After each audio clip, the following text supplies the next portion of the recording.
언덕 위 외로운 집, 경상 내륙의 작은 산골 마을, 늦어름의 끝자락, 바람이 산허리를 스치며 보랏빛 열매를 흔들었다.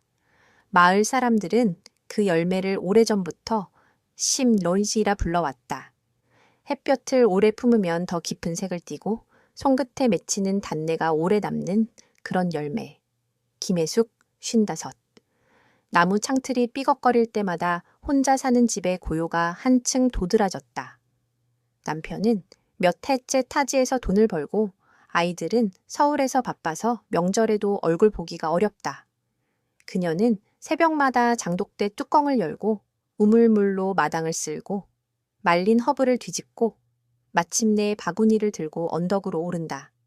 오늘도 그랬다. 이슬 젖은 풀잎이 발목에 붙고 참새가 먼저 날아가며 길을 터준다. 멀리 소가 울고 더 멀리서는 가을이 자갈을 당겨가듯 소리를 낸다. 해숙은 바구니를 풀밭에 내려놓고 가지 사이로 손을 뻗었다. 심이 햇살 속에서 반짝였다. 아, 무겁겠다. 혼자서 다 딸 셈이에요. 낯익은 목소리. 돌아보니 박정호가 서 있었다. 57 맞은편 밭을 일구는 사내. 이 동네에서 가장 묵묵한 손, 가장 든든한 어깨. 그는 검게 그을린 모자를 벗어 손에 쥐고 미소를 쓰더니 말없이 바구니를 들어 올렸다. 조심해요. 줄기가 억세서 손 다쳐요. 난 괜찮소. 대신 오늘은 내가 조금 더 들게요. 작은 웃음이 서로의 눈가에 번졌다. 그가 가지를 잡아주면 그녀가 열매를 따고 그녀가 바구니를 붙들면 그가 더 깊숙이 몸을 숙였다. 바람이 두 사람의 옷자락을 건드리고 햇볕이 목덜미에 내려앉았다.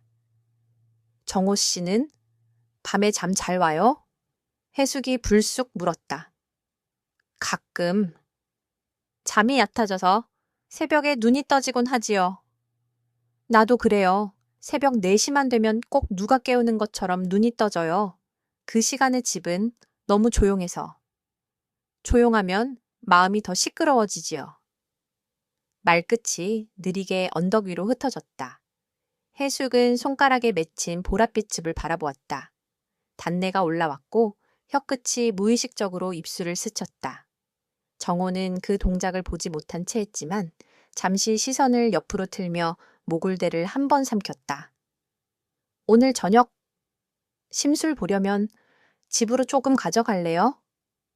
해숙이 말했다. 심술? 심으로 담근 술. 작년에 담가둔 게 있어요. 이 계절에 꺼내야 제맛이거든요. 그렇다면 영광이지요. 그는 바구니를 한쪽 어깨에 맨 채 다른 손으로 해숙에게 손을 내밀었다. 내려갈 때 미끄러우니 잡으세요. 괜찮? 말이 끝나기도 전에 발밑에 흙이 흘러내렸고 그녀의 몸이 살짝 기울었다. 두 손이 단단히 맞물렸다.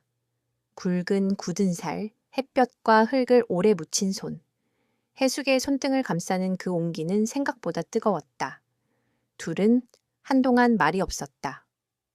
손을 놓아도 되는 순간이 여러 번 지나갔지만 누구도 먼저 놓지 않았다. 바람이 불어와 두 사람의 그림자를 밀어 포개 놓았다. 멀리서 개 한 마리가 짧게 두어 번 짖고 그쳤다. 집으로 내려오는 길은 천천히 조심스럽게 길어졌다. 문간에 들어서자 나무 냄새와 장독의 깊은 향이 어우러졌다. 해숙은 신발을 벗으며 말했다. 대충 앉아요. 물부터 올려야겠네. 주전자가 끓기 시작하자 부엌이 작은 안개로 채워졌다. 해숙은 장독대에서 조심스럽게 병을 꺼내왔다. 햇빛을 오래 품은 듯한 색, 유리벽을 타고 흐르는 점성이 아름다웠다. 한 잔만 맛보고 가요. 농사일 끝나고 마시면 더 좋지만 오늘은 예외. 정호가 고개를 끄덕였다. 당신 말이라면 오늘은 예외가 많아도 괜찮을 것 같소. 잔을 맞부딪히는 소리는 아주 작았다. 한 모금이 목으로 내려가자 따뜻함이 천천히 가슴으로 번졌다. 해숙은 잔을 내려놓으며 가늘게 숨을 내쉬었다. 심술의 향이 입안에 오래 맴돌았다. 그 향은 이상하게도 기억을 데려왔다. 젊은 날 장터를 걸으며 손을 얽던 한때의 자신. 누군가의 어깨에 기대어 잠든 저녁. 잃어버린 시간을 잠깐이라도 되찾은 것 같은 기분. 맛있네요. 정호가 잔을 비치며 말했다. 시간이 했지요. 난 그저 기다렸을 뿐. 기다리는 일은 가장 어려운 일이요. 정호의 목소리가 낮아졌다. 그녀는 그의 옆 얼굴을 흘끗 보았다. 햇볕에 익은 피부 위로 겨울을 3번쯤 더 난 듯한 주름이 얕게 누웠다. 거기에 묻어난 정확한 연수보다 쉼없이 흘러온 세월이 더 선명했다. 문희. 정호가 갑자기 자리에서 일어났다. 아까 들어오면서 보니 경첩이 많이 얼었소. 바람 불면 더 심해질 거요. 도구 좀 빌려주면 내가 잠깐 볼게. 아, 그거요. 늘 소리가 나서 미루고 있었어요. 미루다 보면 더 시끄러워지지요. 그는 마치 자기 집을 손보듯 능숙하게 못을 뽑고 새로 박았다. 망치질과 숨소리가 부엌에 겹쳤다. 해숙은 문지방에 기대서서 그 모습을 지켜보았다. 꽉 담은 입술, 팔뚝에 선 망치를 쥔 손목의 힘줄. 별것 아닌 풍경이 이상하게 가슴을 두드렸다. 이제 정호가 문을 열어 보이며 말했다. 삐걱거림 없이 부드럽게 움직였다. 고맙. 해숙이 말하다가 멈췄다. 문이 닫히며 방 안의 공기가 가까워졌다. 두 사람 사이의 거리가 하루 종일의 시간처럼 길고도 짧았다. 손. 그녀가 낮게 불렀다. 예. 아까 언덕에서 잡아준 손 고마워요. 정호는 대답 대신 아주 잠깐 그녀의 손등에 시선을 떨구었다. 그리고 천천히 허락을 구하듯 손을 내밀었다. 해숙은 물러서지 않았다. 손끝이 맞닿는 찰나 뜨거운 숨이 서로의 피부를 스쳤다. 문 밖에서 바람이 지나가며 처마 끝을 흔들었다. 이런 건 조심해야겠지요. 정호가 먼저 속삭였다. 우린 늘 조심하면서 살아왔죠. 해숙의 목소리가 떨렸다. 너무 오래. 말이 끝나자 침묵이 내려앉았다. 심술의 향이 다시 또렷해졌다. 그녀는 손을 살짝 거두며 작은 웃음을 지었다. 오늘은 여기까지요. 안 그러면 술을 더 따르게 될 것 같아서. 정호도 웃었다. 그럼 다음 잔을 남겨둡시다. 현관까지 배웅하는 동안 두 사람의 그림자가 저녁 햇빛에 길게 늘어졌다. 문턱에서의 마지막 인사, 아주 짧은 눈 맞춤, 그리고 아무 말 없이 돌아서는 발걸음. 정호가 마당을 건너나갈 때 바람이 한 번 더 불었다. 그 바람은 대문을 통해 골목으로, 골목에서 다시 언덕으로, 그리고 보랏빛 열매 사이로 흘러들었다. 문이 닫히자 집 안이 조용해졌다. 해숙은 부엌에 서서 한동안 움직이지 않았다. 손등을 바라보다가 갑자기 그 손등을 가만히 어루만졌다. 심술의 향, 망치질의 진동, 그의 숨결이 뒤섞여 아직 방 안에 머무는 듯했다. 그녀는 창문을 열었다. 산에서 내려오는 바람이 커튼을 밀었다. 멀리 심히 익어가는 언덕이 보였다.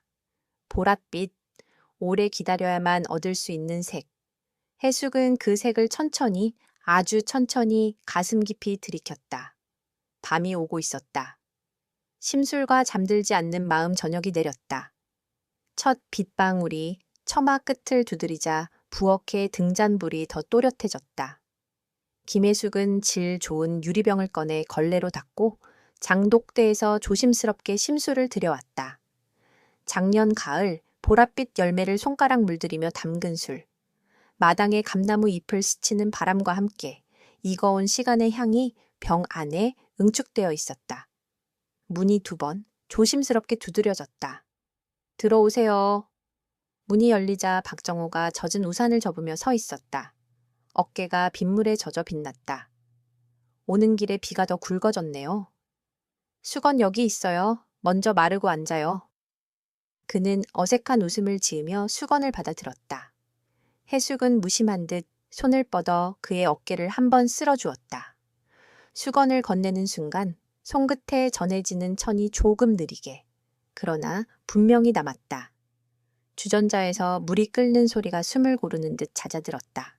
허브잎을 데워 잔을 덮어두고 해숙은 심술을 2잔에 고루 따랐다. 보랏빛이 등잔불을 품으며 미세하게 흔들렸다. 한 잔으로 충분해요. 오늘만은 2잔까지 예외로 해요. 둘은 살짝 웃었다. 잔이 부딪히는 소리는 비소리 속에 금세 녹아들었다. 첫 모금이 목을 타고 내려가자 해숙은 낮게 숨을 내쉬었다. 맛이 좋아요. 시간이 만든 것 같네요. 박정호가 잔을 들여다보았다. 시간이 다 했죠. 나는 기다리는 법만 배웠고요. 기다리는 게 제일 어렵죠. 특히 누구를 기다릴 때. 말끝이 묵직하게 부엌에 내려앉았다. 정호는 젖은 머리칼에 손을 넣었다 빼며 고개를 기울였다. 아까 낮에 언덕에서 미안했소. 왜요? 잡아도 되는지 묻지 못했으니까. 해숙은 잔을 들어 흔들었다. 잡아도 되는 손이었어요. 그땐. 비가 더 굵어졌다. 창문이 떨렸다. 정호가 자리에서 일어나 창문 걸쇠를 살폈다. 여기도 헐었네. 오늘은 바람이 새니까 더 시끄럽겠소. 소리 나는 건 괜찮아요. 그래도 고쳐둘게요. 소리가 크면 마음이 그쪽으로만 가거든. 그는 목과 망치를 꺼내 들었다. 망치질과 빗소리가 엇박자로 겹쳤다. 해숙은 문설주의 기대글을 바라보았다. 곧게 뻗은 등, 손목의 힘줄, 반복되는 동작 사이로 번지는 안정감. 그 사이사이 시선이 스치고 머무는 순간이 생겨났다. 끝. 창문이 부드럽게 닫혔다. 바람소리가 한 톤 낮아졌다. 고마워요. 덕분에 집이 숨쉬는 소리가 조금 차분해졌네요. 이 집은 숨을 잘 쉬는 것 같소. 주인이 잘 돌보니까. 둘은 다시 마주 앉았다. 등잔불이 잔 표면에 잔물결을 띄웠다. 정호 씨. 예. 밤이 길어질 것 같아요. 둘이 있으면 덜 길어지겠지요. 그는 말한 뒤 자신의 말에 놀란 듯 미미하게 웃었다. 해숙도 웃었다. 둘의 웃음에는 뭘 돌이키기엔 이미 늦었다는, 그러나 아직 말하지 않은 무언가가 섞여 있었다. 서울에 있는 애들은 해숙이 먼저 말을 꺼냈다. 전화가 와도 바쁜 목소리만 남기고 끊죠. 잘 지낸다, 곧 간다. 그러고는 계절이 바뀌어요. 정호가 고개를 끄덕였다. 사람은 나이를 먹어도 여전히 누군가의 돌아옴을 기다리나 봐요. 그렇죠. 기다림이 습관이 되면 돌아오는 것도 미뤄지는 법이고. 그리고 어떤 돌아옴은 아예 길을 잃고. 정호의 눈빛이 잠시 멀어졌다. 그의 아내가 세상을 떠난 지 오래라는 걸 마을 사람이라면 다 아는 이야기. 그러나 지금 이 부엌에서 그 사실은 새로워 보였다. 등잔불이 그의 눈동자에 작은 불씨를 남겼다. 우린 너무 얌전히 살아온 것 같지 않아요? 해숙이 낮게 말했다. 얌전함이 필요할 때도 있지만 오늘은 아니어도 돼요. 말이 조심스럽게, 그러나 분명하게 놓였다. 정호는 천천히 잔을 내려놓았다. 그리고 서두르지 않고 둘 사이의 거리를 손 너비만큼 줄였다. 해숙은 도망치지 않았다. 그의 손이 허락을 구하듯 천천히 올라와 그녀의 손등 위에 가만히 얹혔다. 천이 전해졌다. 살짝 떨리는 건 누구의 손이었을까? 가늠하기 어려웠다. 이런 밤엔 그녀가 말했다. 심술이 필요하죠? 정호가 이었다. 그리고 해숙이 시선을 들었다. 그들의 눈이 한 점에서 만났다. 비가 처마를 두드리는 소리가 잠깐 멀어졌다. 입술이 닿았다. 처음은 조심스러웠다. 오래 묵힌 술처럼 깊고 부서질 듯 가벼웠다. 숨이 섞이고 맥박이 서로의 피부를 더듬었다. 떨림이 사라지자 입맞춤은 느리고도 단단해졌다. 멀어진 시간이 조금씩 돌아왔다. 잃어버렸던 온기의 언어가 말보다 정확하게 몸으로 전해졌다. 해숙 씨. 그의 목소리가 낮게 갈라졌다. 여기까지만 하자고 말하면 지금이라도 멈출 수 있어요. 해숙은 눈을 감았다 뜨며 고개를 저었다. 오늘은 멈추는 법을 잊고 싶어요. 등잔불이 작게 흔들렸다. 바람은 이미 정호가 고친 창틀에서 멎었지만 부엌 안에는 다른 물결이 일었다. 그들의 그림자가 벽에 겹쳐 커졌다가 다시 하나의 선으로 길게 늘어졌다. 스치는 손길, 끌어안는 팔, 가까워진 숨. 모든 움직임이 서두르지 않고 그러나 망설이지도 않았다. 비 냄새와 나무 냄새, 그리고 심술의 달큰한 향이 공기 속에서 겹쳤다. 허락과 망설임이 몇 번이고 교차한 끝에 그들은 서로의 어깨에 얼굴을 묻었다. 말이 필요 없었다. 오래 닫아둔 방을 여는 마음으로, 오래 참아온 시간을 어루만지는 마음으로 그저 가까이 있었다. 한참 뒤 주전자 속 잔열이 사그라들 무렵 해숙이 먼저 속삭였다. 우린 조심해야 하겠죠. 정호가 대답했다. 조심하되 외로운 만큼은 덜어냅시다. 가능할까요? 오늘은 가능했으면 좋겠소. 창밖의 비는 한결 잦아들었다. 그들은 다시 마주 앉아 남은 심술을 잔에 아주 조금씩 나눴다. 아무 말 없이 잔을 들어 올리고 아무 말 없이 내려놓았다. 그 사이사이에 서로를 바라보는 시간이 있었다. 그 시간은 길었고 또 짧았다. 정호가 자리에서 일어섰다. 그만 가보겠소. 비가 더 약해졌을 때. 문간에 서서 그는 잠시 머뭇거렸다. 고마워요. 해숙이 먼저 말했다. 무엇을요? 오늘 예외를 허락해줘서. 정호는 미소 지었다. 예외가 내일의 원칙이 되지 않기를 바라면서도 그는 말을 마치지 않았다. 대신 조심스럽게 고개를 숙여 인사했다. 문이 닫히자 부엌의 공기가 다시 집으로 돌아왔다.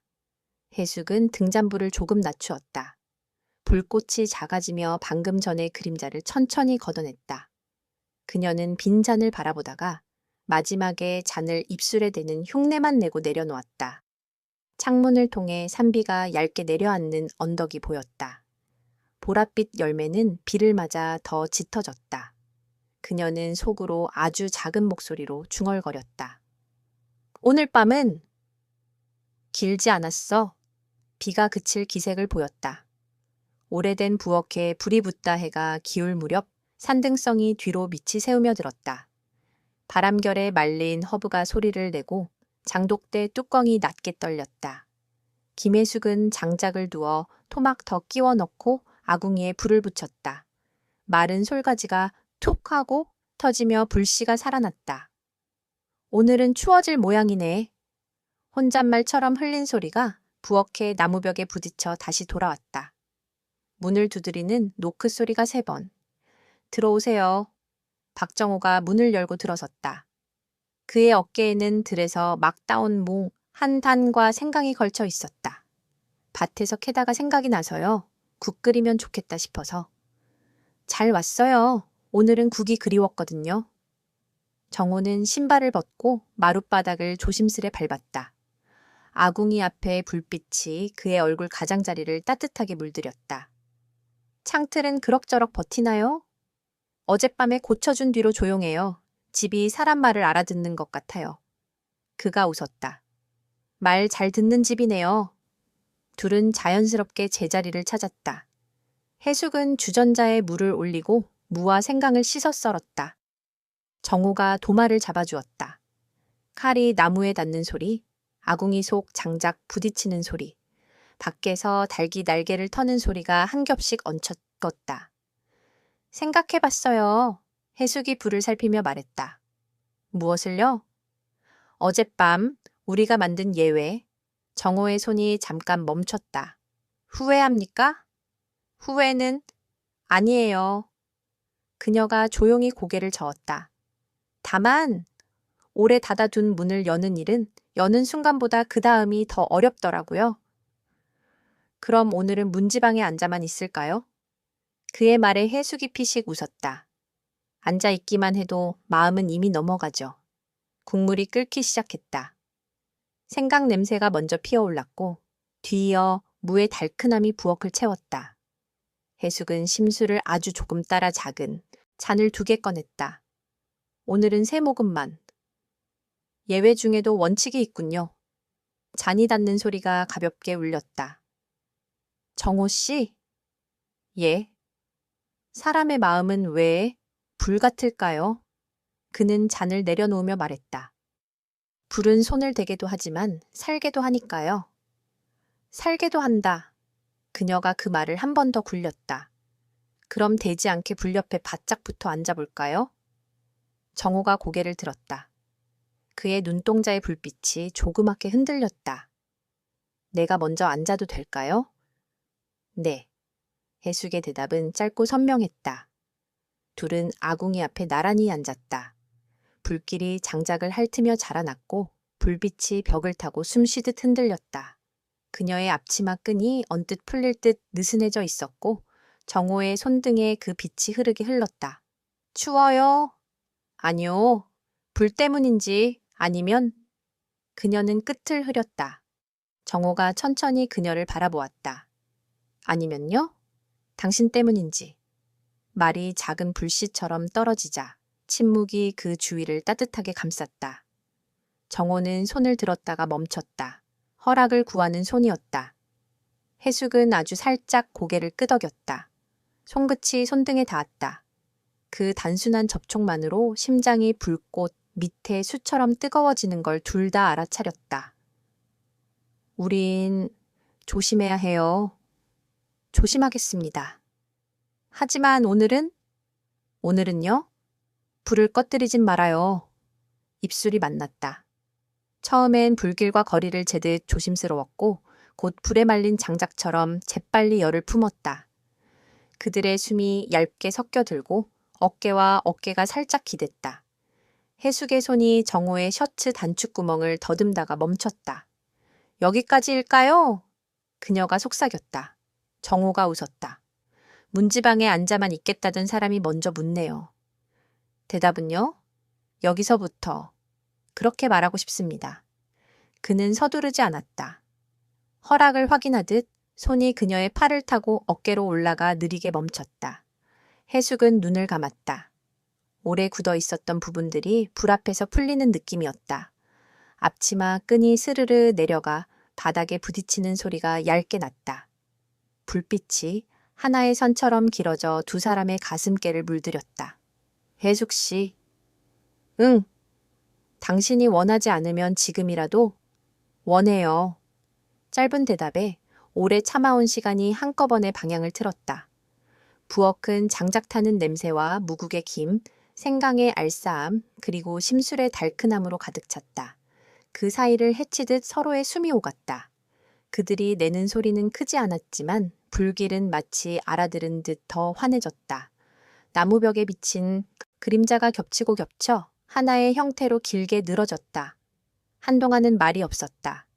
대신 작은 숨, 짧은 신음, 무심코 새어나오는 이름이 부엌의 기둥에 닿았다가 사라졌다. 아궁이의 불이 한 번 크게 후 하고 숨을 쉬었다. 정호가 그녀의 이마에 입을 댔다. 괜찮아요? 해숙이 그를 끌어안았다. 괜찮아요? 아니, 좋아요. 그녀의 목덜미를 스치던 그의 숨이 한층 낮아졌다. 바닥에 거친 촉감과 그의 손바닥의 온기가 교차했다. 삶이 다시 따뜻해지는 방향으로 둘은 조금씩 더 가까워졌다. 얼마나 시간이 흘렀는지 모른다. 주전자에서 새던 김이 잦아들고 불길이 한 단계 낮아졌을 때 둘은 서로의 어깨에 기대앉아 있었다. 해숙이 가볍게 웃었다. 국, 넘치진 않았을까요? 정호가 부엌을 둘러봤다. 넘쳤으면 어때요? 오늘은 불이 일을 많이 했으니까요. 불이 일을 많이 했다.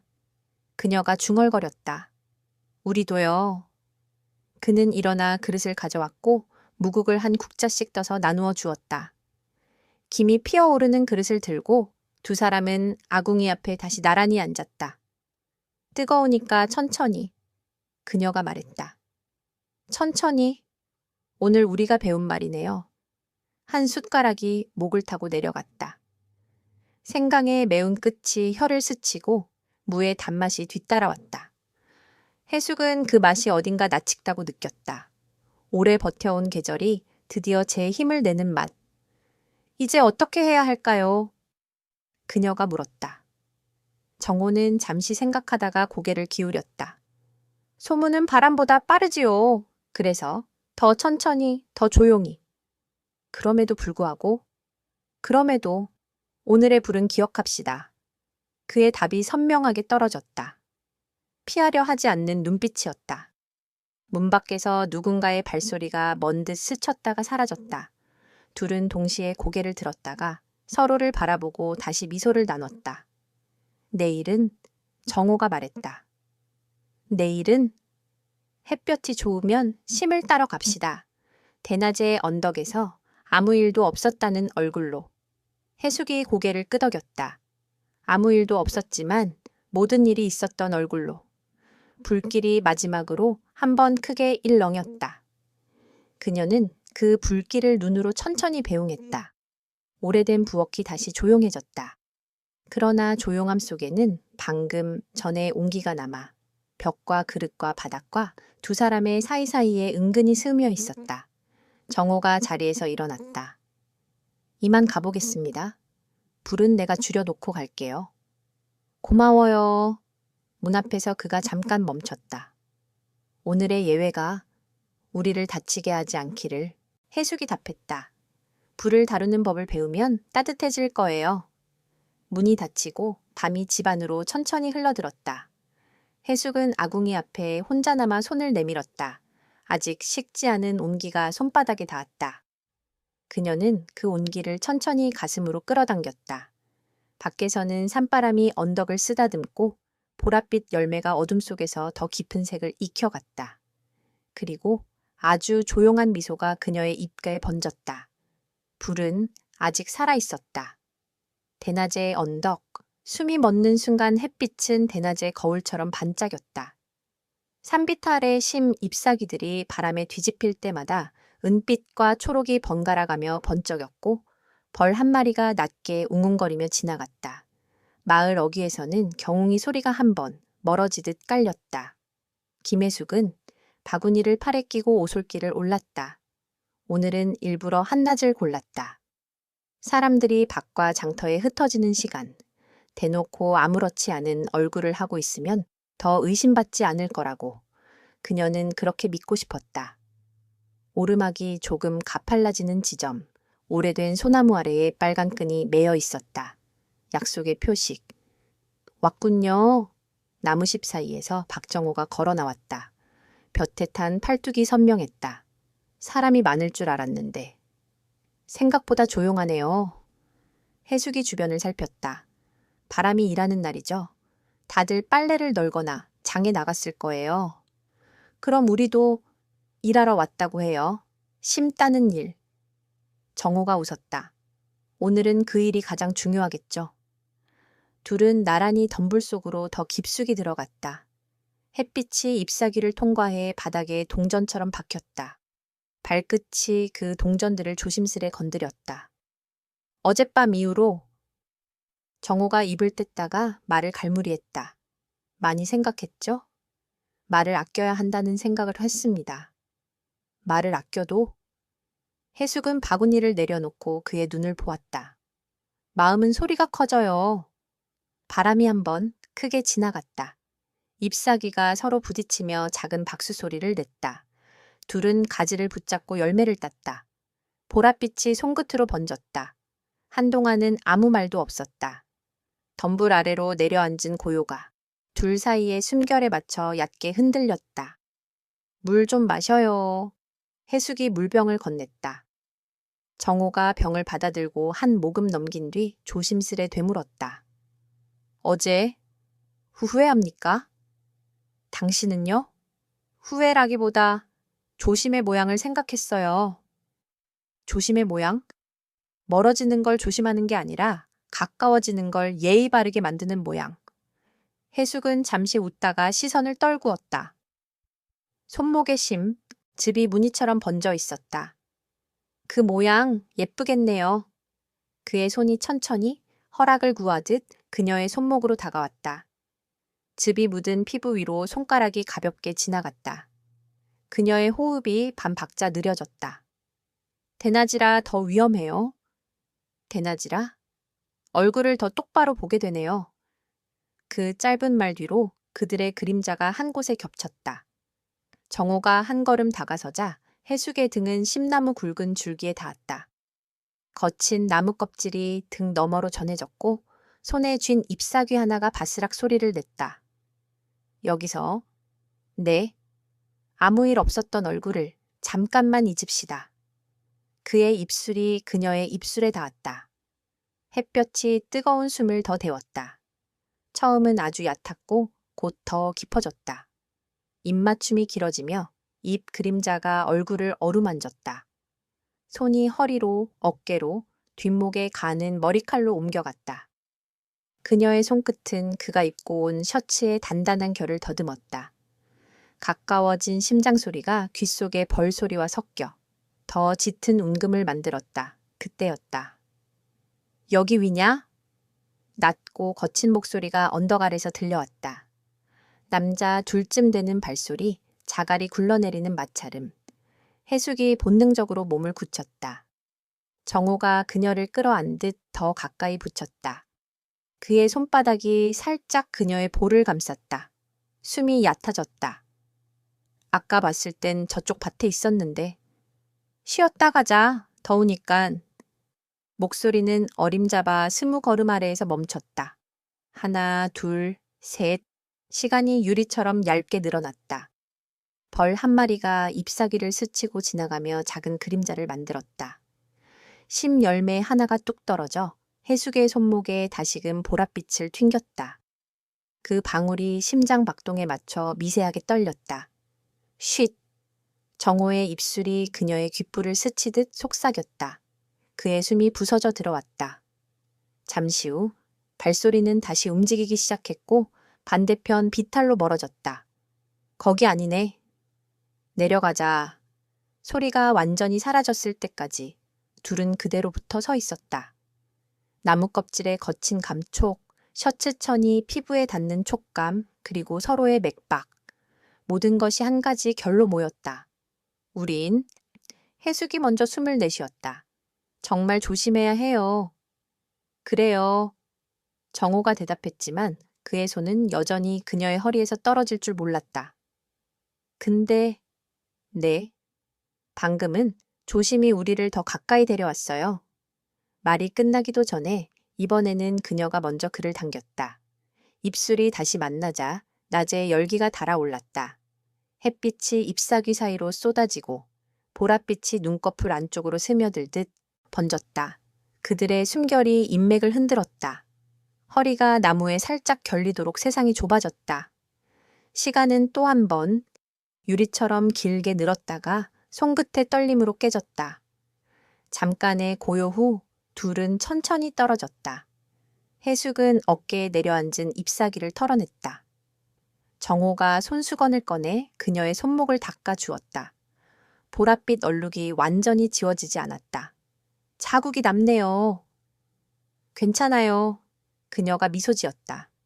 오늘을 기억하라고 남겨둔 거니까. 둘은 실제로 심을 따기 시작했다. 열매가 바구니 속에 부딪히며 맑은 소리를 냈다. 가끔 손등이 스치면 둘 다 아무 말 없이 웃었다. 잼을 만들까요? 해숙이 물었다. 좋죠. 설탕과 시간을 넣어서 오래 보관할 수 있게. 그럼 사람들 앞에서는 잼 얘기만 해요. 그리고 둘만 있을 때는 잼의 비밀 레시피를요. 설탕 2숟갈, 침묵 3스푼. 그리고 오늘의 햇빛 한 줌. 바구니가 묵직해졌을 때 바람이 방향을 살짝 바꾸었다. 오솔길 아래에서 아이들이 웃는 소리가 멀게 들렸다. 이만 내려갈까요? 네, 먼저 가요. 난 조금 뒤따라갈게요. 문턱에서 만나요. 문턱에서. 짧은 약속이 오갔다. 헤어지기 전 정호가 아주 낮은 목소리로 말했다. 해숙 씨. 응? 아무 일도 없었던 얼굴을 할 수 있겠습니까? 해숙이 미소 지었다. 할 수 있어요. 대신 눈빛은 오늘을 기억하겠죠. 그는 고개를 끄덕였고 먼저 오솔길로 나섰다. 햇빛이 그의 어깨 위에서 잠시 머문 뒤 숲 가장자리로 미끄러졌다. 해숙은 잠깐 더 서서 숨을 고르고 바구니를 들어 올렸다. 손목에 보랏빛 자국이 살짝 빛났다. 마치 작은 도장처럼 둘만 아는 인장. 내려가는 길, 마을의 소리가 조금씩 커졌다. 빨랫줄 위에 흰 천이 펄럭였고 장터 쪽에서 고등어 굽는 냄새가 바람을 타고 올라왔다. 그녀는 아무 일도 없었다는 얼굴을 연습하듯 굳혔다가 가볍게 풀었다. 집이 가까워질수록 문턱이 더 선명해졌다. 문턱을 넘기 직전 그녀는 마지막으로 언덕을 돌아보았다. 잎사귀 위에 쏟아지는 햇빛, 바람, 보랏빛. 낮의 한가운데 숨이 멎는 순간이 있었다는 것을 언덕만은 알고 있을 것이다. 해숙은 문을 열었다. 나무 냄새가 그녀를 맞았다. 심잼을 만들자. 그녀는 혼잣말로 중얼거렸다. 설탕 2숟갈, 침묵 3스푼, 그리고 오늘의 햇빛 1줌. 그렇게 대낮의 비밀을 유리병에 담아 두기로 마음먹었다. 가을 장터. 숨바꼭질의 오후 가을빛은 마을의 모든 것을 불그스름하게 물들였다. 논두렁의 벼가 고개를 숙이고 장터로 내려가는 길에는 말린 고추가 지붕 아래 줄 맞춰 매달려 있었다. 풍물패의 꽹과리 소리가 먼저 골목을 흔들었고 그 뒤로는 엿장수의 엿, 엿 소리가 길게 흘렀다. 김혜숙은 손에 작은 장바구니를 들고 장터로 걸어 들어갔다. 군밤 연기와 고등어 굽는 냄새, 막걸리의 새콤한 향이 공기 속에서 겹치고 또 겹쳤다. 아이들이 달고나를 부수는 소리, 할머니들이 김장 배추를 흥정하는 소리, 어디선가 터져나오는 웃음소리까지 모든 소리가 오늘만의 리듬을 만들고 있었다. 혜숙 씨, 익숙한 목소리가 사람들 사이를 헤치듯 다가왔다. 박정호가 두 손을 비우려는 듯 검은 장갑을 벗어 주머니에 찔러 넣었다. 그의 눈에는 어제와 다른 빛이 있었다. 대낮의 맑은 빛, 숨길 수 없는 선명함. 늦었네요. 풍물파에 구경하다가요. 오늘은 사람 많네요. 사람 많은 날이 우리한테는 조용한 날일지도 모르죠? 두 사람은 서로를 똑바로 보지 않으려 애쓰면서 눈끝만으로 안부를 묻었다. 저쪽에 빈 창고가 하나 있어요. 예전 군밤 굽던 곳. 지금은 쓰지 않죠. 정호가 낮은 목소리로 말했다. 창고요? 시끄러운 소리 뒤쪽은 늘 조용하니까요. 그 말은 제안이면서도 확인처럼 들렸다. 해숙은 잠깐 숨을 고르고 고개를 끄덕였다. 모닥불 냄새가 따라오면 좋겠네요. 장터 한복판을 가로질러 걸을 때 둘은 일정한 거리를 유지했다. 누군가의 시선을 의식할 때마다 서로의 그림자는 더 길어졌다가 끊기는 척했다. 풍선 파는 소년이 환하게 웃으며 지나갔고 달고나 판이 딱 하고 갈라지는 소리에 아이들이 환호했다. 그 환호 뒤쪽으로 두 사람의 발걸음이 구석으로 꺾였다. 창고는 장터의 가장자리 오래된 벽돌 담장 뒤에 있었다. 문짝은 반쯤 열려 있었고 안에는 군부를 떼던 쇳덩이와 빈 나무 상자가 어둑하게 놓여 있었다. 바닥에 먼지가 햇빛에 떠다니며 금빛 티끌처럼 반짝였다. 여기, 해숙이 낮게 말했다. 손. 정호가 손을 내밀었다. 둘의 손이 맞닿는 순간 장터의 소음은 먼 물결이 되어 창고 벽 바깥으로 밀려났다. 가까이 선 두 사람 사이에는 숨과 심장 소리만이 남았다. 사람 오면 문 너머 발자국은 먼저 들릴 거예요. 그래도 정호가 미소 지었다. 그 미소는 다짐의 모양을 하고 있었다. 그가 한 걸음 다가섰다. 해숙의 등이 차가운 벽에 닿았다. 고요 속에서 바깥 풍물패의 장단이 희미한 북소리로 변했다. 정호의 손이 조심스레 그녀의 허리에 얹혔다. 허락을 묻는 온기였다. 해숙은 눈을 들었다. 문지방에 앉아만 있자더니 오늘은 문지방을 살짝 넘겠습니다. 입술이 닿았다. 짧고 선명했다. 두 번째는 오래 묵힌 술처럼 깊었다. 그의 손길이 느리게 그러나 분명하게 그녀의 등을 따라 올라왔다. 해숙의 손끝이 그의 셔츠를 가볍게 움켜쥐었다. 장터의 햇빛이 문틈으로 스며들어 두 사람의 어깨를 얇게 두드렸다. 해숙 씨. 응? 숨이 너무 커요. 작게 쉬면 돼요. 그들은 마치 말을 배우는 아이들처럼 숨을 나눴다. 들숨과 날숨이 서로의 틈에 맞춰졌다. 긴장과 욕망이 얇은 막처럼 포개졌다. 그때 바깥에서 부딪히는 금속 소리와 함께 누군가의 웃음이 가까이 왔다. 여기서 잠깐 쉬었다 가자. 문 밖에서 발자국이 멈췄다. 문짝이 아주 조금 흔들렸다. 해숙의 등이 벽에 더 바짝 붙었다. 정호의 손이 그녀의 어깨를 덮으며 아주 가볍게 끌어안았다. 그의 입술이 그녀의 귀 가까이에서 속삭였다. 괜찮아요. 지금은 바깥이 더 시끄러워요. 침묵의 몇 초가 길게 늘어났다. 문 바깥에서 누군가 기침을 한 뒤 저쪽 그늘이 낫겠다는 말과 함께 발소리가 멀어졌다. 창고 안의 공기가 천천히 제 온도를 되찾았다. 해숙은 긴 숨을 뱉었다. 우리가 무모하네요. 무모해도 오늘은 살아있네요. 그의 말이 가볍게 떨려 창고 벽에 부딪혔다. 다시 가까워졌다. 이번엔 급하고 짧았다. 숨이 얽히고 손끝이 길을 찾았다. 두 사람의 그림자가 벽에 한 번 겹치고 바닥에 또 한 번 겹쳤다. 장터의 북소리가 더 빨라졌다가 그조차 희미해졌다. 그들의 입술은 말 대신 확답을 적었고 서로의 어깨는 말 대신 사과를 건넸다. 미루었던 시간에 대한, 그리고 당분간 또 미루어야 할 마음에 대한. 정호 씨, 예, 우린 지금 여기, 딱 여기까지. 그는 고개를 끄덕였지만 그 끄덕임에는 머무름의 뜻이 반쯤 섞여 있었다. 여기까지가 오늘의 전부네요. 그래요, 전부예요. 말과 말 사이로 아주 마지막에 짧은 입맞춤이 흘렀다. 떨림은 작았지만 오래 남을 종류의 떨림이었다. 문 밖에서 풍물패가 다시 모였다. 꽹과리와 장구가 장터의 전골을 크게 열었다. 정호가 한 걸음 물러서며 손수건을 꺼내 그녀의 손바닥을 가볍게 닦아주었다. 먼지와 미세한 재가 묻어 나왔다. 자국이 남으면 오늘의 장터가 내 손에 있었던 거죠. 그럼 내 손에도. 그가 웃었다. 두 사람의 손등에 아주 얇은 먼지의 광택이 같은 모양으로 남아 있었다. 창고 문을 나서기 전 그가 낮게 물었다. 사람들 속으로 바로 들어갈 수 있겠습니까? 할 수 있어요. 대신? 눈을 너무 오래 마주치면 들킬 거예요. 그럼 눈은 장터를 보고 마음은 약속을 봅시다. 약속.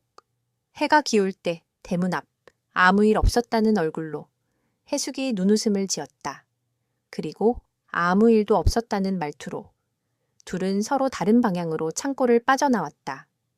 장터의 소음이 다시 높아졌다.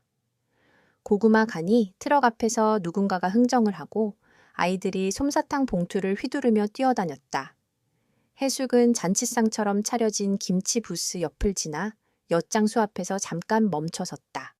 엿칼이 챙 하고 쇳소리를 내며 엿을 잘라냈다. 엿 2개 주세요. 엿장수가 웃으며 포장을 내밀었다. 오늘은 덤으로 작게 하나 더. 그 작은 덤을 손에 쥐자 묘하게 마음이 가벼워졌다. 그녀는 돌아서며 장터 바깥을 흘깃 보았다. 사람들 사이로 정호의 어깨가 한 번 보였다가 사라졌다. 아무 일도 없는 사람의 속도로 아무 일도 없었다는 표정으로 걸어가는 등. 그 등에는 오늘의 창고가, 오늘의 숨이 아주 얇게 붙어 있었다. 해가 서쪽으로 조금 더 기울었다.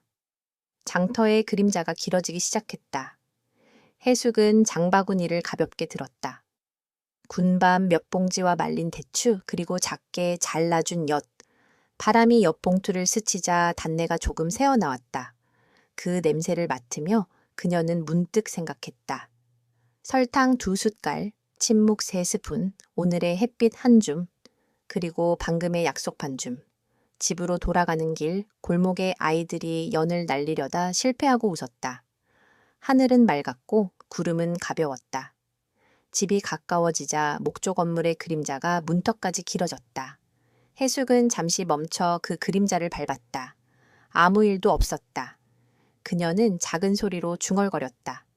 그리고 한 박자 늦은 미소를 지었다. 오늘의 숨바꼭질은 아직 끝나지 않았다. 해가 더 기울고 약속의 시각이 오기까지 그녀는 장터의 소리를 천천히 등 뒤로 밀어두었다.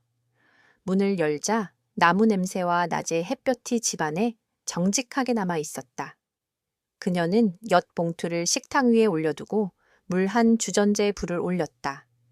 끓는 물의 첫 숨처럼 마음이 한번 고르게 떨렸다. 대문 쪽으로 해의 그림자가 길어지고 있었다. 소문이 불어오는 날 아침 햇살이 우물가의 물결 위로 얇게 반짝였다. 장독대 뒤편에서 김장배추를 씻는 물소리, 닭이 울고 개가 짖는 소리가 교대로 골목을 왕복했다.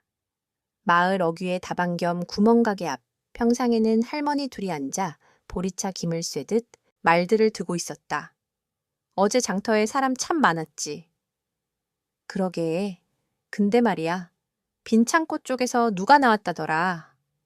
누구? 누군지는 몰라. 등만 봤다나. 여자 치맛자락이. 쉿, 누가 듣는다. 해숙은 소금과 설탕을 사러 들렀다가 그 말 끝을 하필 문간에서 마주쳤다. 보리차의 담백한 냄새가 코끝을 스쳤지만 맛이 느껴지지 않았다. 그녀는 장바구니의 손잡이를 한 번 쥐었다 폈다. 손끝이 하얗게 질렸다. 설탕 2봉지, 소금 1봉지 주세요. 오늘 잼 담그나 보네. 주인 아주머니가 웃었다. 심재미지? 네. 오래 보관하려고요. 돈을 건네는 동안에도 귀는 평상 쪽으로 끌려갔다. 빈 창고, 치맛자락, 낮의 그림자, 단어들이 무릎을 톡톡 건드렸다. 해숙은 머리를 숙인 채 인사를 하고 가게를 나섰다. 바람이 길 모퉁이를 돌아 나와 그녀의 어깨에 얇은 한기를 얹었다. 집에 돌아와 주전자를 올리고 설탕과 심을 냄비에 부었다. 보랏빛이 설탕과 섞이며 서서히 색을 바꾸었다. 거품이 올라와 끓어오르는 모양이 누군가의 말이 부풀어 오르는 모양과 닮아 있었다. 그녀는 나무 주걱으로 천천히 저었다. 끓는 소리가 커질수록 가슴의 소리도 커졌다. 대문 밖에서 발자국이 멈췄다. 해숙 씨. 문틈으로 들려오는 목소리. 박정호였다. 그녀는 한 박자 늦게 대답했다. 들어오세요. 문이 열리고 그가 마루에 들어섰다. 그의 손에는 작은 상자가 들려 있었다. 장작을 조금 가져왔습니다. 밤이 길어질 테니까. 고마워요. 말은 평범했지만 그의 눈빛은 어제의 장터를 알고 있었다. 둘은 말없이 잠깐 마주보다가 동시에 시선을 부엌으로 돌렸다. 냄비의 보랏빛이 막 또 한 번 끓어오르는 중이었다. 소문이... 해숙이 먼저 입을 열었다. 목소리가 낮았다. 들었습니다. 정호가 고개를 끄덕였다. 들릴 만큼만. 장터빈 창고 얘기가 벌써. 소문은 물 같습니다. 높은 데서 낮은 데로 쉬운 길로 흘러가죠. 우린 둑을 쌓아야 할까요? 둑을 쌓으면 물은 또 다른 길을 찾습니다. 그는 잠시 말을 멈췄다가 덧붙였다. 그래도 집 안으로 들이치지 않도록은 해야겠지요. 끓던 거품이 툭 솟아오르다 가장자리를 넘칠 듯 흔들렸다. 해숙이 주걱을 더 단단히 잡았다. 정호 씨. 예. 그만해야 할까요? 그는 대답하지 못한 채 잠깐 눈을 감았다 뜨더니 천천히 물었다. 당신 마음은요? 두려워요. 저도. 그래서 그녀는 한숨처럼 웃었다. 그래서 더 미련이 생겨요. 창밖이 어두워졌다. 멀리서 뇌성이 예고하듯 낮게 울었다. 바람이 문살을 흔들자 깨끗이 박은 경첩이 낮은 소리를 냈다. 그 소리마저 낯익어 안심이 될 정도로 이 집은 정직했다. 정호가 장작을 아궁이 곁에 내려놓았다. 불을 조금 지펴도 될까요? 네. 불씨가 살아났다. 불빛이 벽에 고요한 결을 새겼다.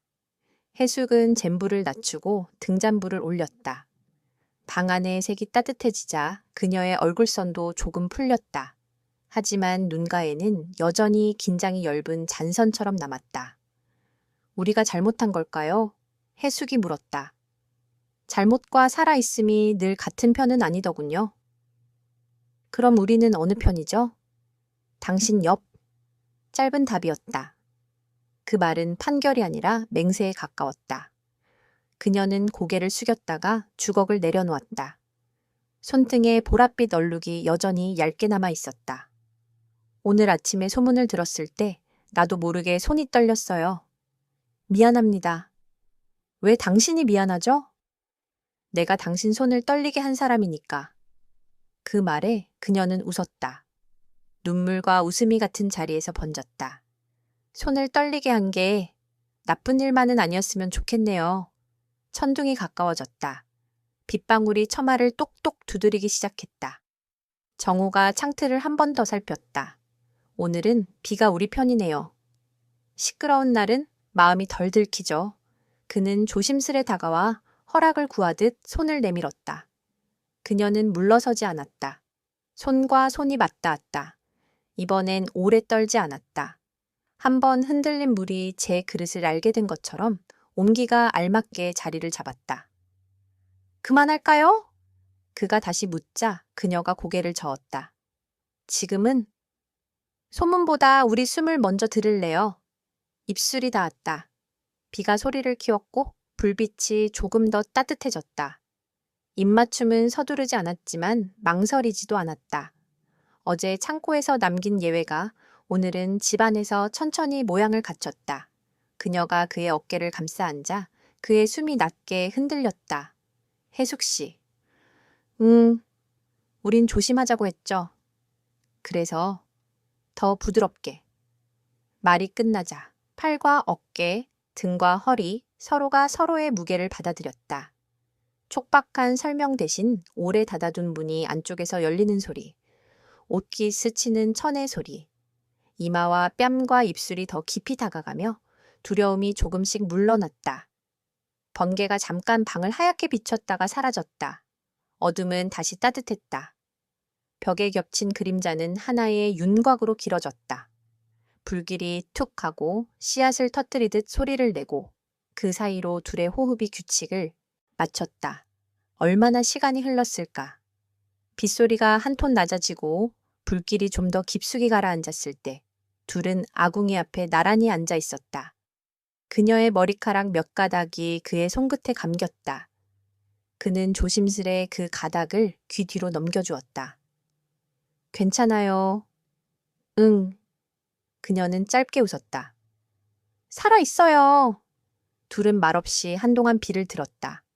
그 침묵은 벌로 치면 날개짓, 불로 치면 숨 고르기 같은 종류의 것이었다. 그 침묵 속에서 해숙이 낮게 물었다. 이제 어떻게 할까요? 여기서부터. 정호가 천천히 답했다. 문지방을 기억합시다. 넘을 때와 서 있을 때, 돌아설 때를.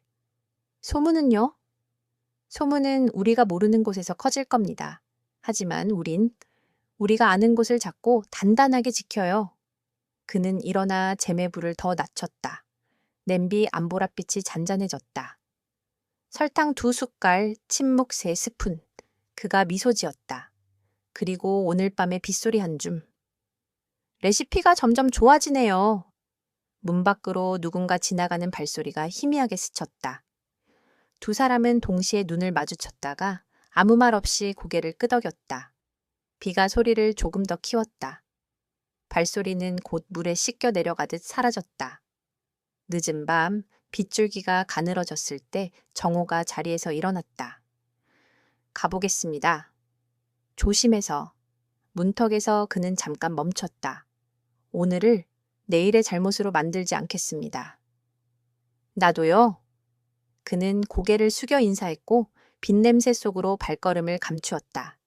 문이 닫히자 집안의 공기가 다시 집으로 돌아왔다. 해숙은 등잔불을 낮추고 잼을 유리병에 천천히 부었다. 보랏빛이 병 속에서 천천히 식었다. 그녀는 병마개를 닫기 전 아주 조금을 손가락 끝에 묻혀 맛보았다. 달콤함 뒤에 미세한 떨림이 남았다. 창문을 열자 빗소리가 가까이 들려왔다. 어둠 속 언덕에 심나무가 보이지 않아도 그녀는 알 수 있었다. 바람에 잎사귀가 뒤집히는 모양, 보랏빛 열매가 더 단단해지는 소리.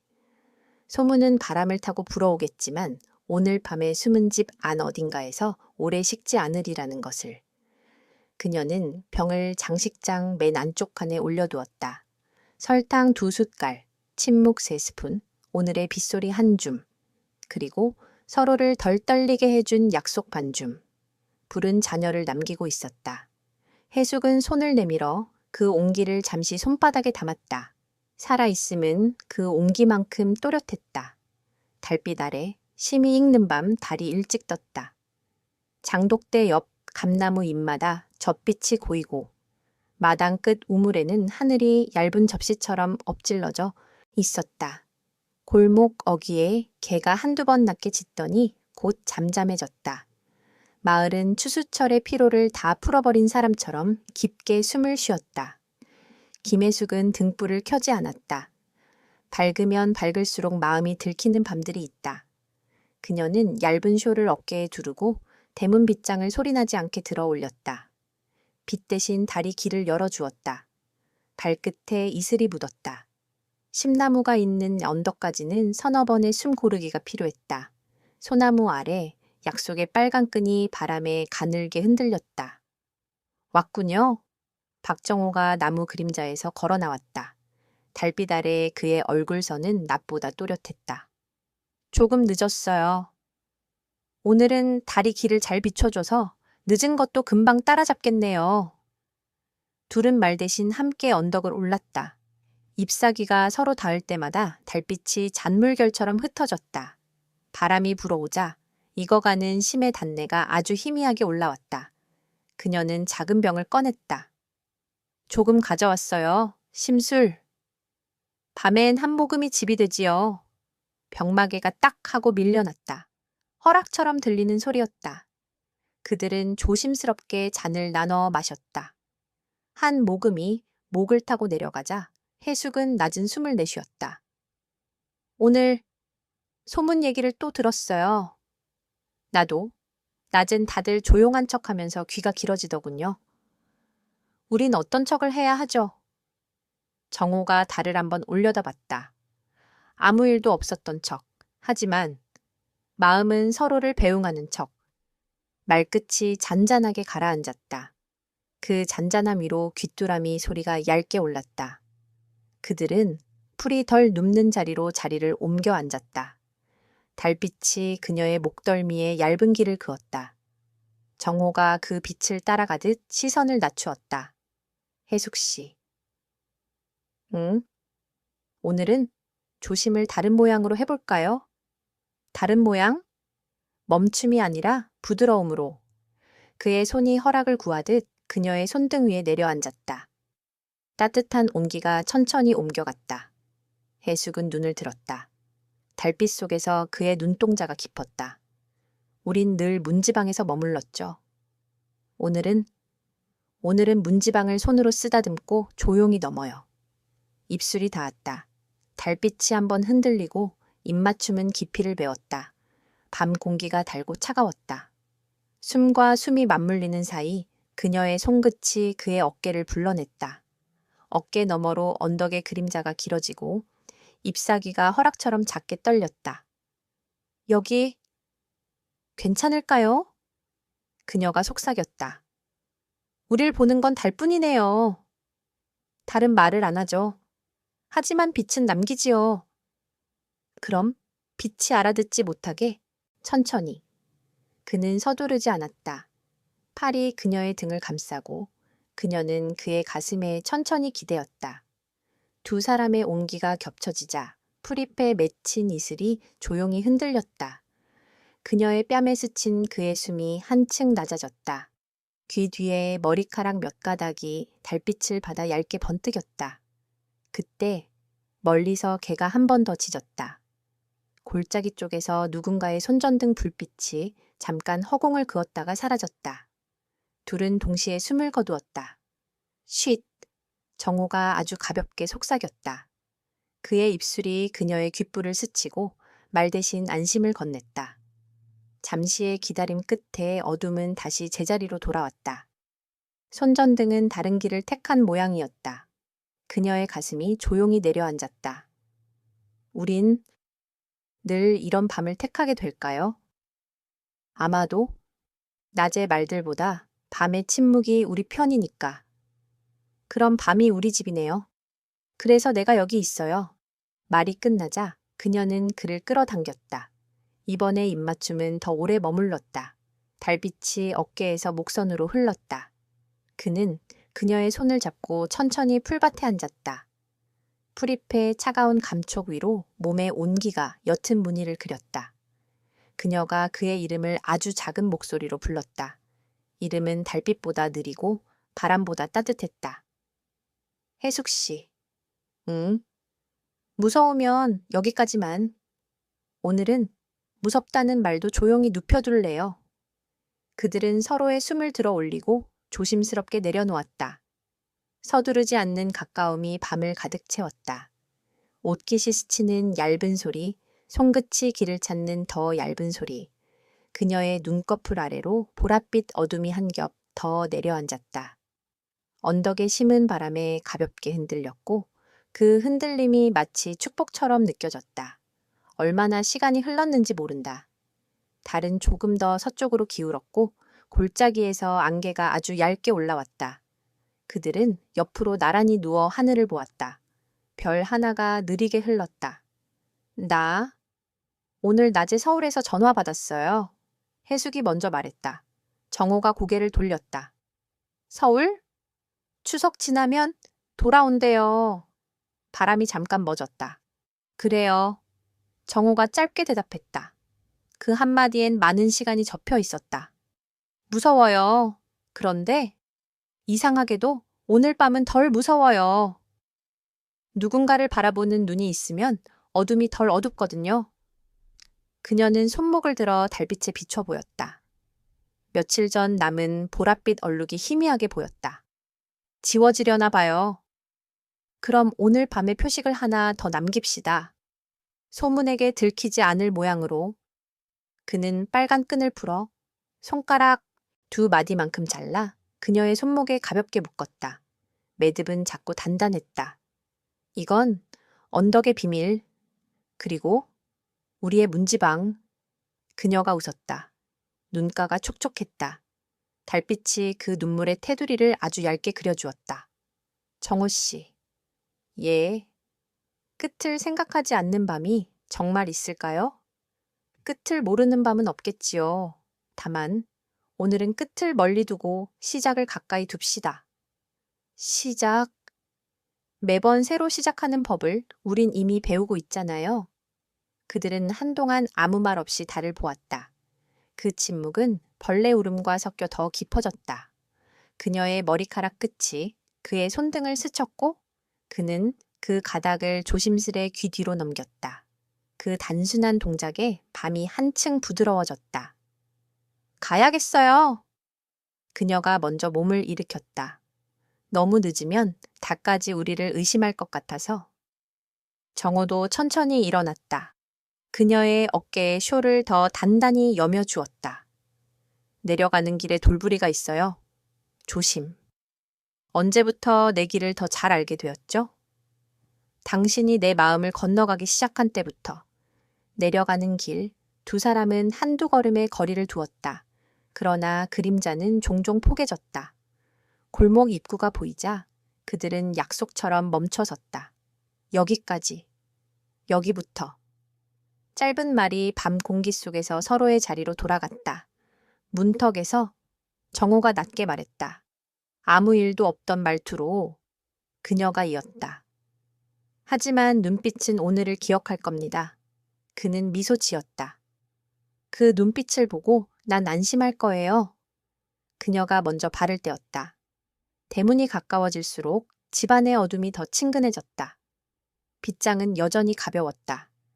문이 살짝 열리고 나무 냄새가 흘러나왔다. 들어서기 전 그녀는 언덕을 마지막으로 돌아보았다. 달빛이 심을 씻고 있었다. 보랏빛이 더 깊어졌다. 문이 닫히자 밤이 집으로 들어왔다. 해숙은 한동안 문에 등을 대고 서 있었다. 손목의 작은 매듭이 맥박에 맞춰 아주 조용히 떨렸다. 그녀는 그 떨림을 손바닥으로 감싸 쥐었다. 설탕 2숟갈, 침묵 3스푼, 오늘 밤에 달빛 1줌, 그리고 매듭 만큼의 용기. 언덕 위에서 바람이 한 번 더 지나갔다. 그 바람은 아무 말도 하지 않았지만 모든 것을 듣고 있다는 표정이었다. 마지막 눈, 문지방에서 첫눈이 왔다. 새벽에 내린 가는 눈발이 마당의 장독과 우물뚜껑, 감나무 가지 끝에 조용히 내려앉았다. 지붕의 기와는 얇게 하얘졌고 굴뚝에서는 기미실처럼 올라갔다. 골목의 발자국 소리는 평소보다 더 작았다. 눈이 소리를 덮고 있었기 때문이다.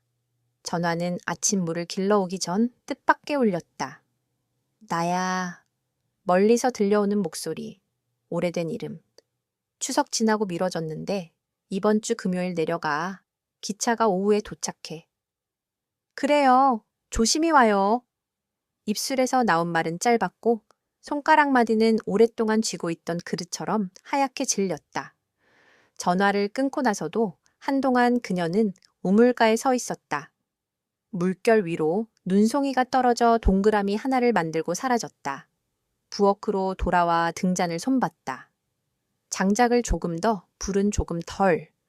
설탕 2봉지를 장식장 맨 윗칸에 올려두고 어젯밤에 만든 심잼병을 하나 더 안쪽으로 밀었다. 눈이 내리는 날의 집안 냄새, 나무, 불, 끓는 물, 그리고 깊숙한 보랏빛이 조용히 섞였다. 대문이 툭 하고 가볍게 흔들렸다. 혜숙 씨, 박정호였다. 그의 어깨에 눈이 얇게 앉아 있었다. 장작을 더 가져왔습니다. 오늘 밤은 길 것 같아서. 고마워요. 그녀는 그 말 뒤에 아무것도 덧붙이지 못했다. 대신 그를 부엌으로 안내했다. 아궁이 앞에 불길이 살짝 커지고 벽에 2 사람의 그림자가 이어 붙었다. 떨어졌다. 그는 장작을 내려놓고 장갑을 벗으며 물었다. 무슨 일 있습니까? 잠깐의 침묵. 그녀는 고개를 끄덕였다. 금요일 돌아온대요. 불길이 툭 하고 씨앗을 터뜨렸다. 창틀 밖으로 흰 기척이 스쳤다. 정호는 눈을 한번 감았다가 떴다. 그래요. 짧은 대답이었지만 그 안에는 여름과 가을과 겨울의 시간이 접혀 있었다. 우린... 그녀가 먼저 입을 열었다. 이제부터 어떻게 해야 하죠? 우리가 말하던 것들을 기억합시다. 넘을 때, 서 있을 때, 돌아설 때. 오늘은요? 오늘은 서 있때 서로의 숨을 기억하는 날. 그녀는 심술병을 꺼냈다. 병마개가 딱 하고 열렸다. 허락처럼 들리는 소리. 2 잔에 고루 따르고 한 모금씩 나눴다. 보랏빛이 등잔불을 품으며 흔들렸다. 이 술은 겨울이 되면 맛이 더 느려지네요. 느린 맛은 오래 남지요. 그의 말에 그녀는 미소를 지었다. 그러나 눈가에서는 깊었다. 언덕에 정호가 천천히 말했다. 눈이 앉았을 겁니다. 가볼까요? 마지막으로. 둘은 조용히 외투를 걸쳤다. 문지방을 넘어설 때 그녀는 잠깐 발을 멈췄다. 문턱이. 오늘은 더 높게 느껴지네요. 그럼 손을. 그가 손을 내밀었다. 그녀는 그 손을 잡았다. 2 사람의 그림자가 대문턱에 잠깐 포개졌다. 언덕은 얇게 하얗게 숨을 쉬듯 부풀어 있었다. 심나무 가지들은 잎을 다 떨궜고 보랏빛 대신 눈에 흰 기척이 앉아 있었다.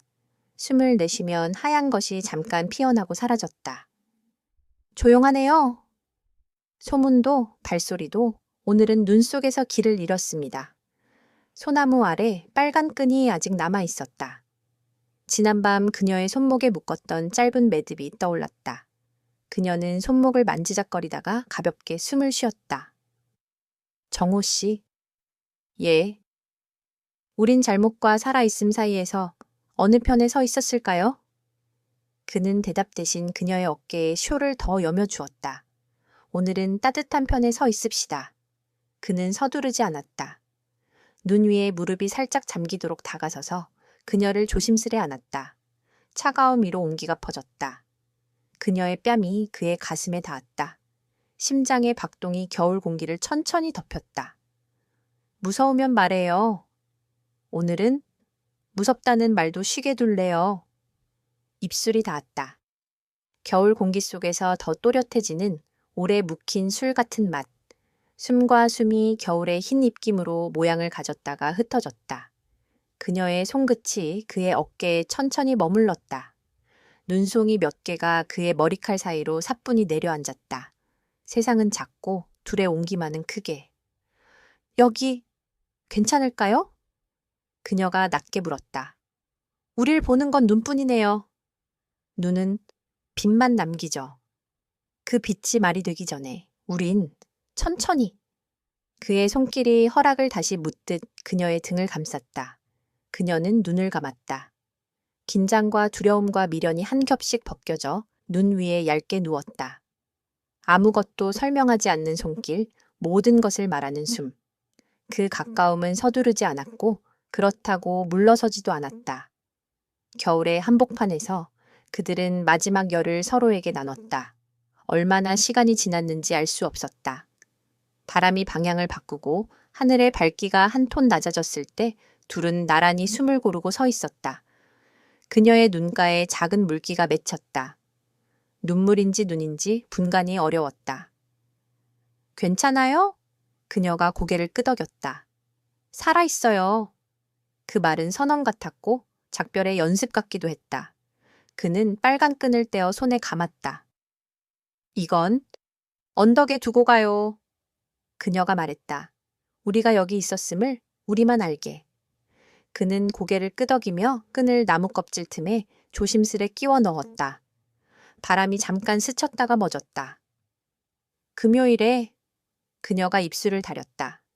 알아요. 그는 그녀의 말을 다 듣지 않았다. 대신 짧고 깊은 포옹으로 답했다. 팔의 힘이 조금 떨렸다. 당신이 결정할 때까지 나는 내 자리를 지키겠습니다. 어디서요? 당신의 문턱 바깥 눈이 녹는 자리. 내려오는 길, 발자국이 한 줄로 이어졌다가 잠깐 포개졌다가 다시 나란히 섰다. 마을의 기척이 가까워질수록 둘의 속도는 느려졌다. 대문 앞에서 그들은 멈췄다. 여기까지. 그녀가 말했다. 여기부터. 그가 받았다. 짧은 말이 서로의 자리로 돌아가 눈 속에 얇게 눕는 듯했다. 문턱을 넘기 전 그녀는 그를 향해 아주 작게 웃었다. 아무 일도 없던 말투로. 그리고 오늘의 눈을 기억하는 눈빛으로. 그는 미소로 대답했다. 더 말할 수 있는 문장이 있었지만 눈이 대신 말을 맡아 가리고 있었다. 문이 닫혔다. 집안의 공기가 다시 집의 모양을 찾았다. 그녀는 등잔불을 조금 낮추었다. 불꽃이 작아지며 벽의 그림자를 천천히 거두어 들였다. 부엌 한가운데 서서 한동안 움직이지 않았다. 어제의 보랏빛 잼병이 조용히 반짝였다. 그녀는 벽마개를 열지 않고 손바닥만 올려두었다. 온기가 아주 얕게 전해졌다. 창문을 열자 첫눈의 냄새가 들어왔다. 우물 위로 흩어진 동그라미가 다시 맺혔다. 그녀는 속으로 천천히 되뇌었다. 설탕 2숟갈, 침묵 3스푼, 오늘 밤의 눈 한 줌, 그리고 남은 길을 건너갈 용기 반 줌.